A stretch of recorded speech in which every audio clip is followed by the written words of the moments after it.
अरावली पर्वत। जब सांसें ही नहीं बचेगी तो विकास किस काम का। अरावली के विनाश से दिल्ली एनसीआर मौत की ओर, पर्वतों का सीना चीर जा रहा है। जंगलों को कानून बदल बदल कर काटा जा रहा है और इस विकास का नाम दिया जा रहा है। सवाल ये है कि जब जल, जंगल, जमीन और हवा ही नहीं बचेंगे तो ये विकास किसके लिए होगा। आज दिल्ली की आवाज़ जानलेवा हो चुकी है।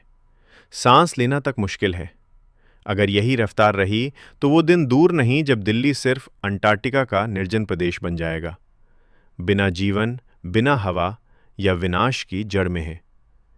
अरावली पर्वत श्रृंखला जिसे योजनाबद्ध तरीके से कमजोर किया जा रहा है। अरावली पर्वतमाला भारत की सबसे प्राचीन श्रृंखला में से एक है। ये दिल्ली के पास से शुरू होकर हरियाणा, राजस्थान होते हुए गुजरात तक जाती है। इसकी सबसे ऊंची चोटी राजस्थान के माउंट आबू पर स्थित गुरु शिखर है। अरावली सिर्फ पहाड़ नहीं है, ये दिल्ली और हरियाणा के लिए प्राकृतिक ढाल है। राजस्थान के रेगिस्तान से आने वाली धूल भरी वादियों और धर्म हवाओं के सामने खड़ी एक आखिरी दीवार है। इसी कारण उत्तरी अरावली क्षेत्र में दिल्ली के एनसीआर की जलवायु आर्द्रपोषण कटिबंधीय बनी रहती है। लेकिन जैसे जैसे अरावली का पारिस्थितिक संतुलन बिगड़ा, दिल्ली की हवा जहर बांधती गई। अरावली को भारत की ग्रेट ग्रीन वॉल कहा जाता है। ये रेगिस्तान के विस्तार को रोकते हैं और भूजल जैव विविधता और जलवायु संतुलन को बनाए रखती है। लेकिन अरावली के अस्तित्व पर सबसे बड़ा खतरा खड़ा कर दिया गया है।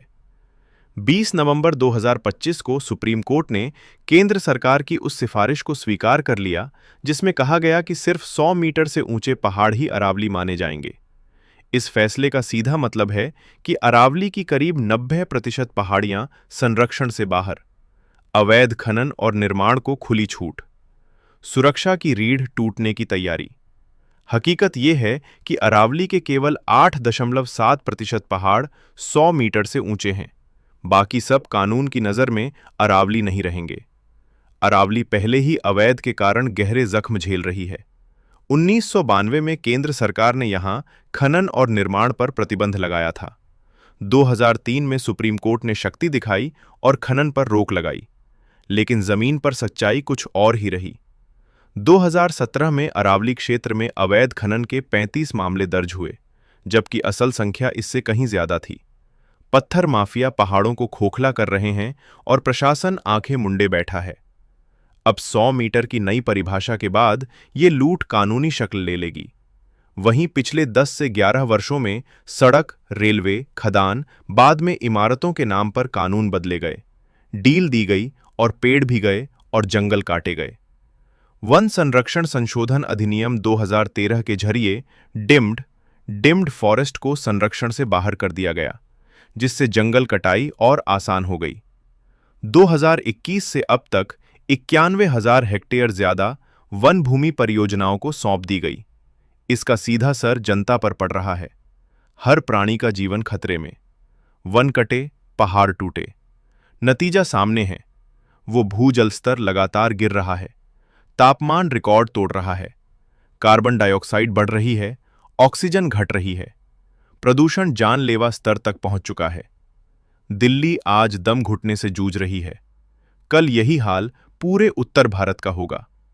सेव अरावली जीवन बचाने की आखिरी कोशिश है।